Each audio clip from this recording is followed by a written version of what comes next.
Hello, this is Suzanne Clegg, and I've got a treat for you today. As you might know, I've been doing energy medicine for cancer for the last 12, 15 years. And before then, or during that time and before then, I'm a registered dietitian nutritionist. I'm a New York State licensed acupuncturist. I'm a shaman. I'm a sound healer.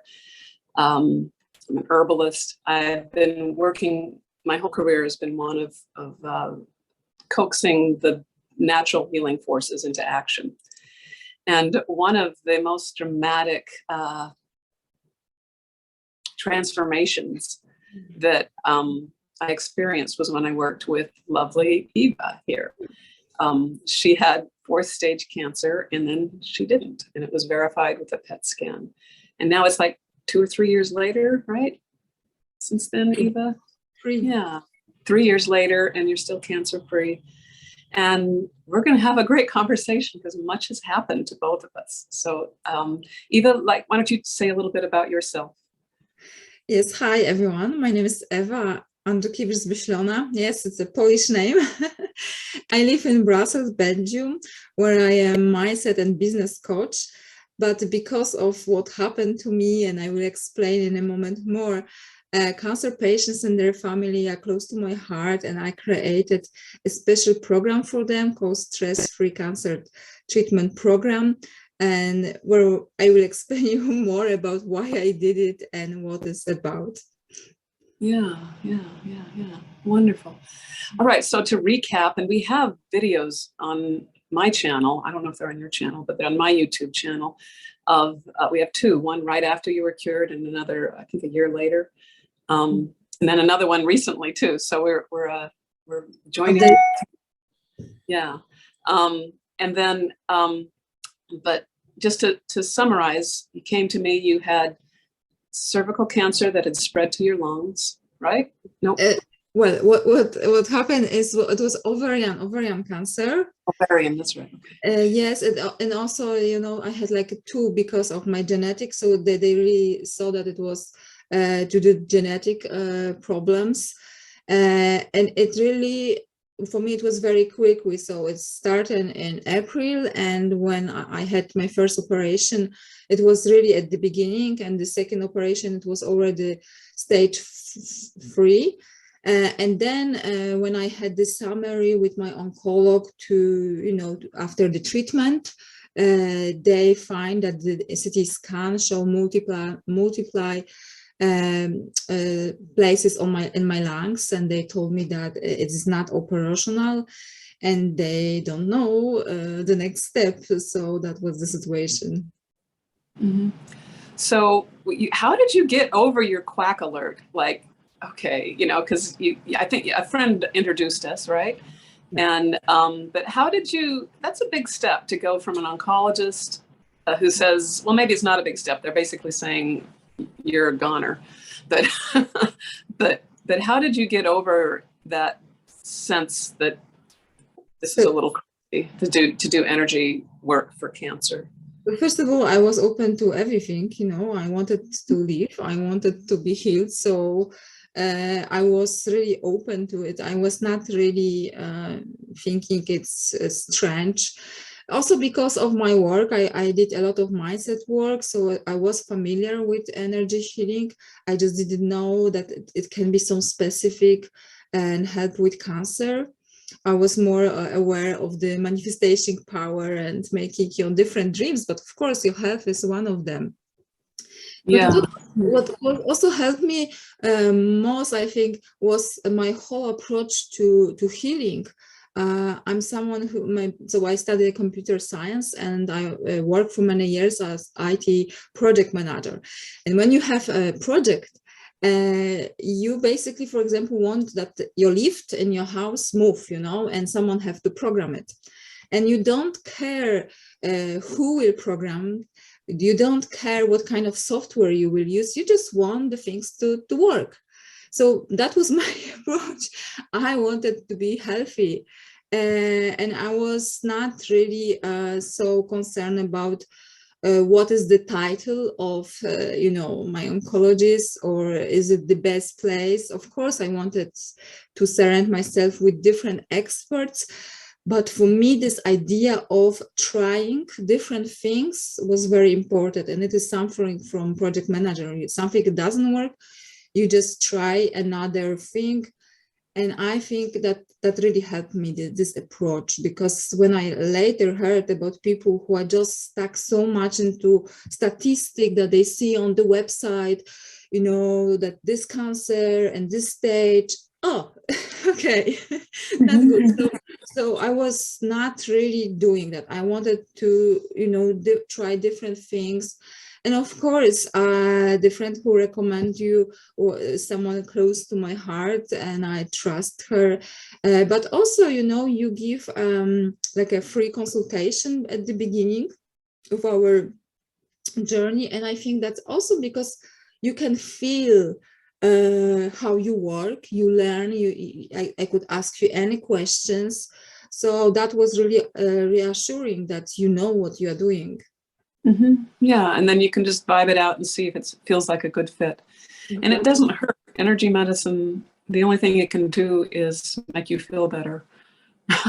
A little better instead of a lot better. It really doesn't hurt at all. And you'll only get better in a lot of other ways, even if it's not like curative, it's still therapeutic. Yeah, exactly. And helpful. One of the things that's why I am so into us talking together, because I believe it should be already a game changer for people to understand that it's available for you. It's really available for you, and you don't have to stuck in the question, is it working, is it not working? Just try it, just explore it.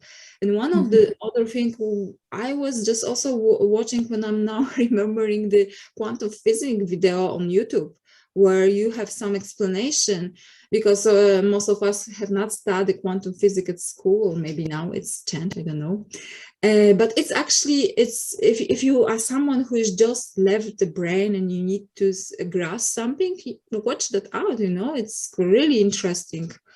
Yeah, there's a lot of science. It's not, my method is not faith-based, it's actually observation-based. Exactly. So perhaps one of the things that helped you is because of your IT background, you were able to observe things rather than want them to be so, and then kind of magical thinking. You were able, you know, the program either works or it doesn't work. And it doesn't mean you don't cultivate a relationship, but yeah. So how did you feel? So I taught you Bill Bengston's rapid image cycling, and you took to that like water. It's just like you loved it. And I'm wondering, okay, so that's a certain form that you use in your imagination. And so my question is not how wonderful rapid image cycling is, but do you feel like that form in particular, like, did you feel like the form did it, or did you feel like the form opened up something that was more fundamental in you? Or just talk a little bit about that. So I remember that I really enjoyed the form, because your question was, if I can share it, like, you know, give me, I don't know, 20 of your dreams. And I was in the situation when you actually ask questions, you know, about your life, and you are asking questions about dreams. So that I felt was really a big shift, that I focus myself into living, into what I really want from life, aliveness. And, you know, I have a background in NLP, where we actually use all the senses, so seeing, but also hearing. Neuro-linguistic program. Yes. I am a trainer, and that's why maybe it took me like this to actually do this method. But I really remember this shift of looking into fear, and from fear into curiosity first, and then, you know, being happy about the dreams I have. And the whole method is really intriguing. So to really answer your question, I don't think so. It's like one. I think both things are true at the same time. It can happen. But definitely what I remember from my observation is that I felt the shift in my focus from, fear into something that engaged me into my amazing life, Yeah.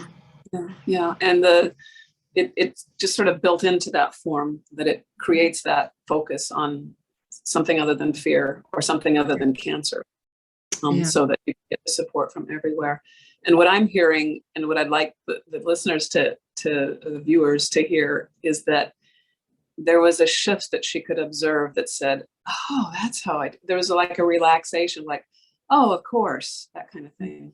So it wasn't, because a lot of people dismiss your healing as spontaneous and say, well, that was some magical thing that happened. That was nice for you. But, I can't like manufacture that for me. And it wasn't really a manufacturing, but it was an opening to a resource that was sort of right under your nose all the time, but you hadn't known it. And that's my experience with energy healing, is that it opens us up to what we already know. And it's a little different for everybody.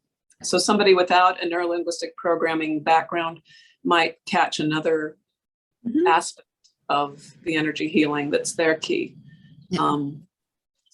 So that's great. That's great. Good.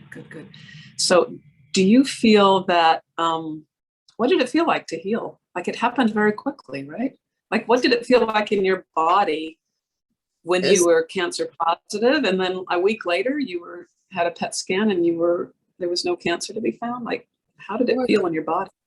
Well, it was really shocked. It was really a shock, because I still remember when I had a meeting with my doctor, and I actually dressed up like I would have a work meeting. So I was in a suit because I had the plan. Okay, if not that, next thing. And when he just said, just wait, before. I was. That's another thing. I was quite engaged in my treatments. So he said, okay, I had to share with you the result from the PET scan, which is clearly we didn't find any cancer cells.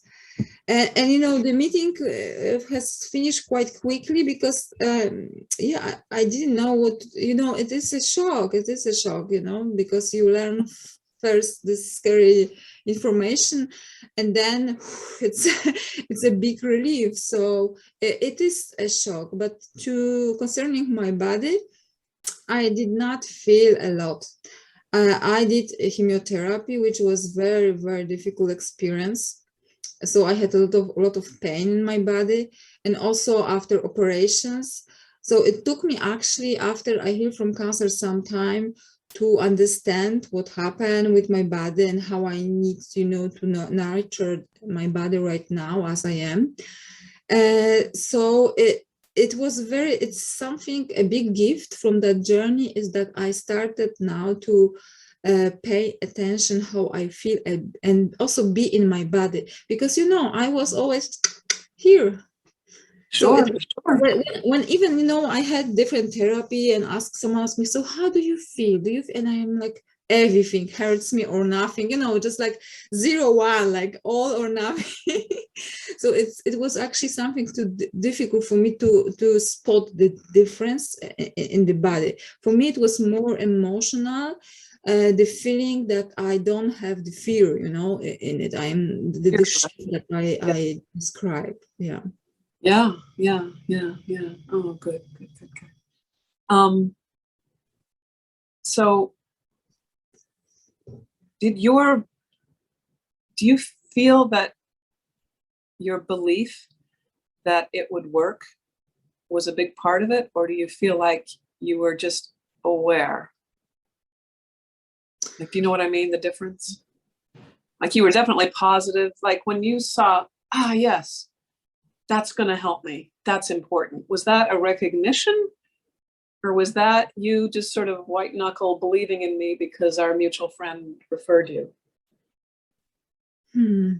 Asking. Yeah, I think I was really, I think, open, but also at the same time I let go my understanding of what healing is, and if I will be healed or not. What do I mean by that is that I was not grasping to my life like, oh no, I have to.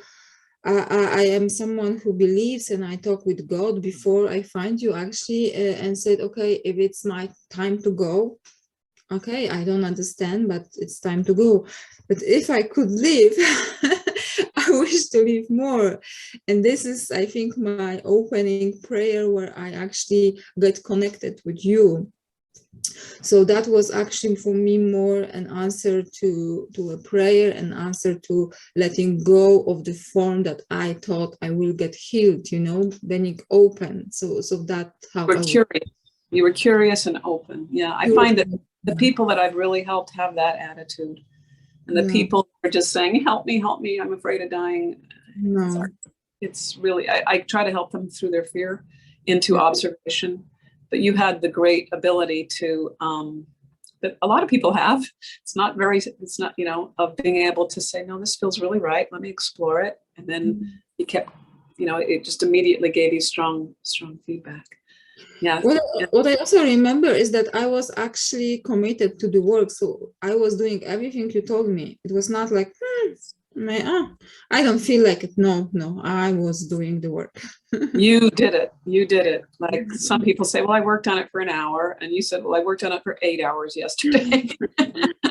Something, whatever it wasn't, you know, it was doable, but it was, you took it to heart and you started just encompassing it. Yeah, I was in it. So, and you were very active in your healing process, right? So why don't you talk a little bit about how important you felt your own interactivity, because sometimes people come to me and it's like they want to pay to be cured of cancer, and I'm like, I don't think it works that way. So tell me a little bit more about how you feel your own activity and your own healing process was so important.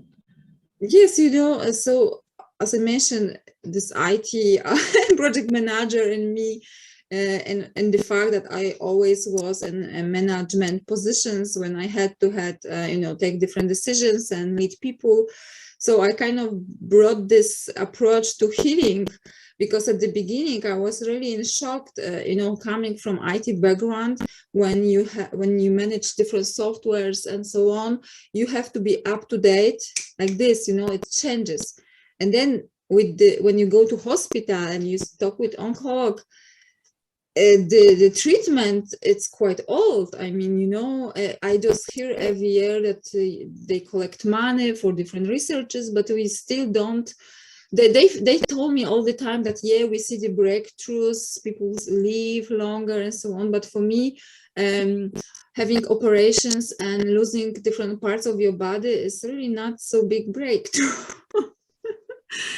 So I was actually, because also I had different, you know, trainings in coaching, where I learned that, you know, if you invest, you can find much more information which are not free. And if you know right people, you can also get access to different information, basically, and access to different tools.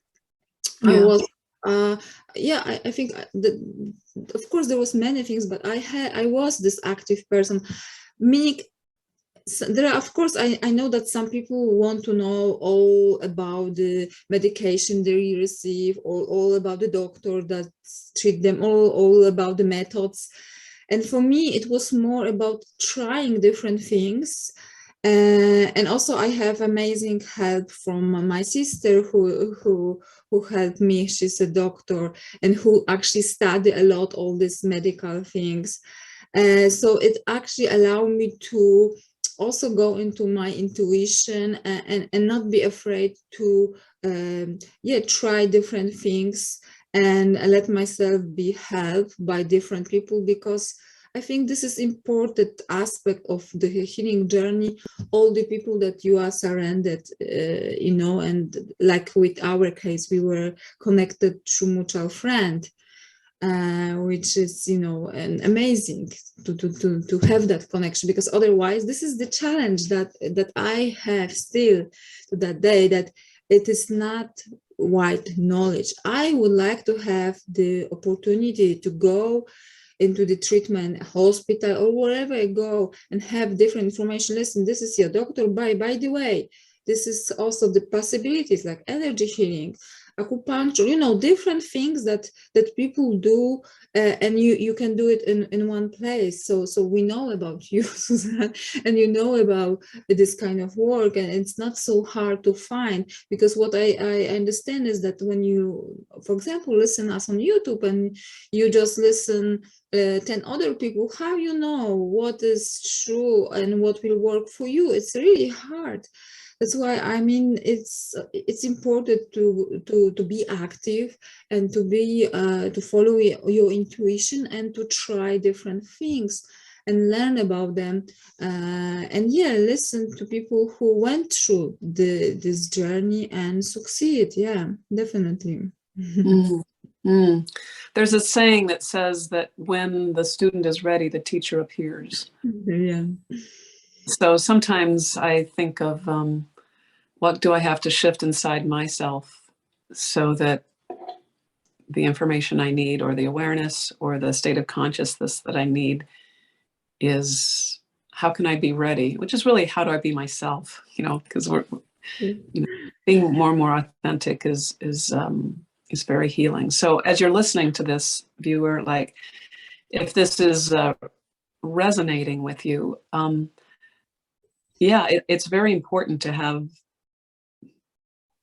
an open mind, but it's also important to have critical thinking, which I saw that you were very open, but you were critically evaluating all these things, and you were deciding how to go. It's important to engage that, not just to go only on an emotional hunch, but those emotional hunches will often lead you to a path of things to take a look at with your mind and with your intellect. So yeah, so it's so great how you realize, oh, this is why I wanted to be a coach, and maybe this is the side effect of going through this transformation, is that you've basically done the impossible, which is not really impossible. You know, there's lots and lots of instances of cancer cures, but it is unusual, and it's not mainstream.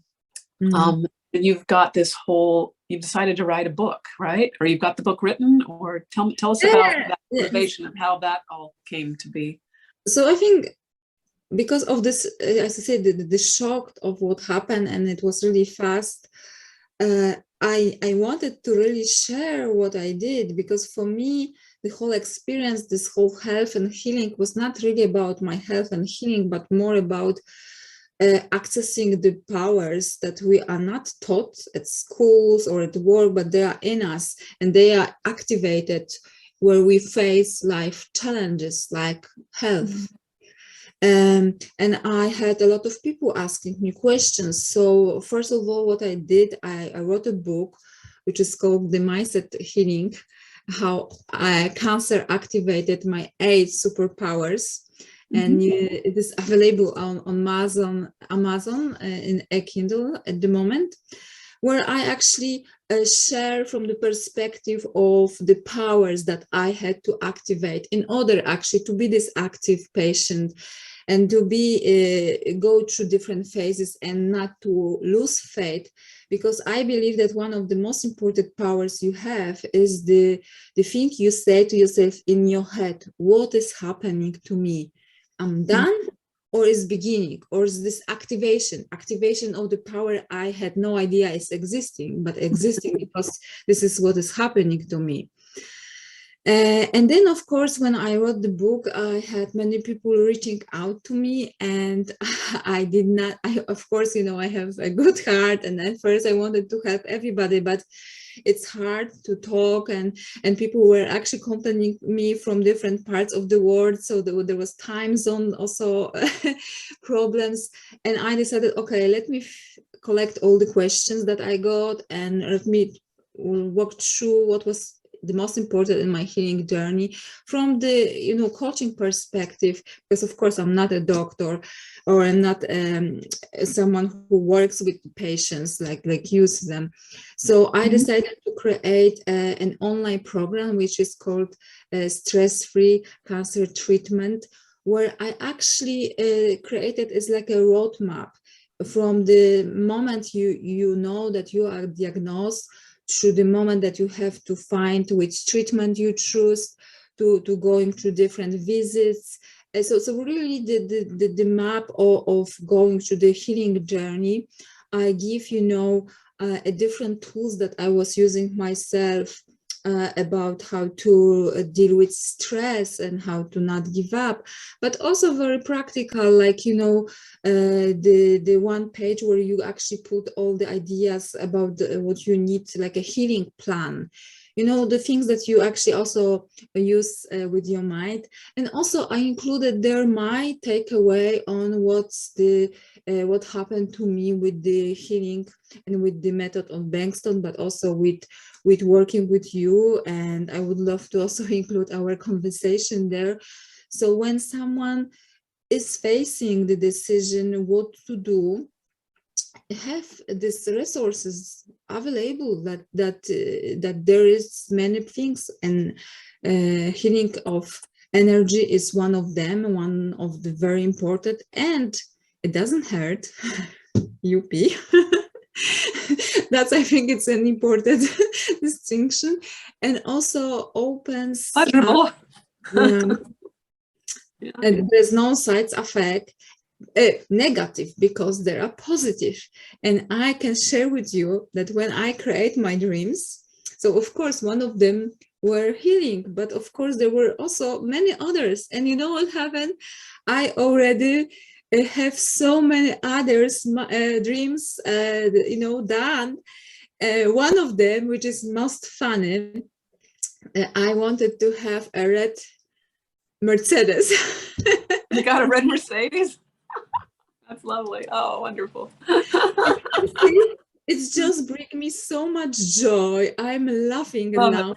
I'm going and I'm like singing in the car. So for me, it's like this healing tool, but also a manifestation tool, because what I say to myself, okay, if I were able to manifest this situation, what else I can do, you know? So I just changed the perspective on the whole life of the things we can do here.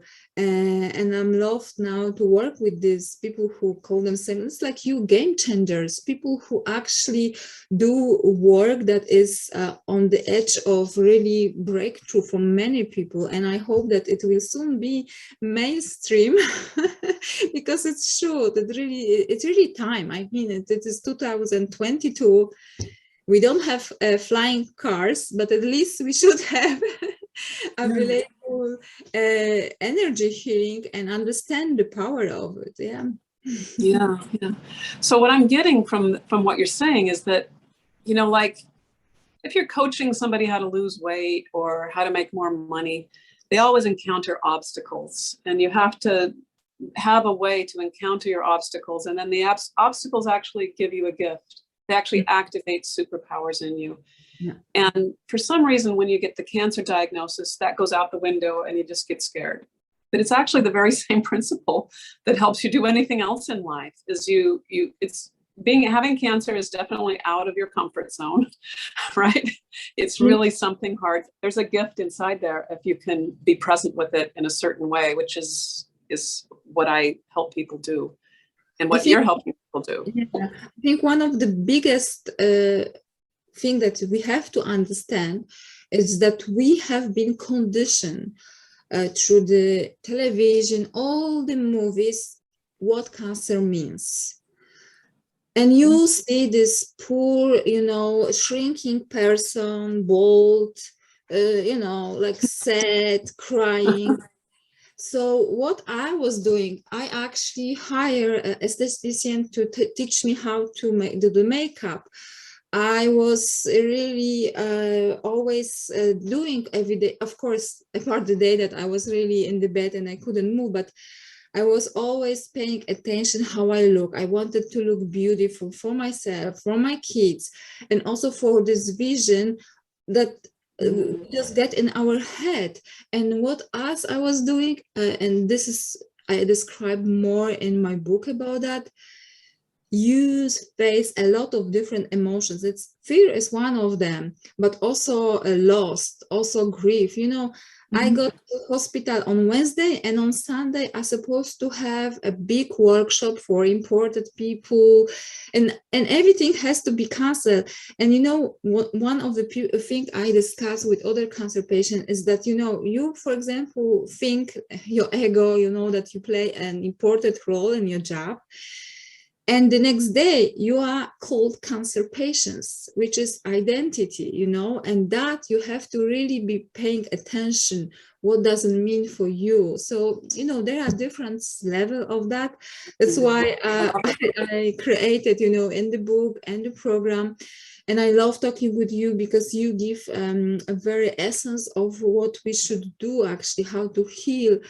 And not to give our power to fear, because if you stay in the fear, you just give your power to fear, and that's not healing. I love it. I love it. So you have so many tools to just help people shift. It's a shift. Yeah. Shift. Yeah. Yeah. Oh, wonderful, wonderful.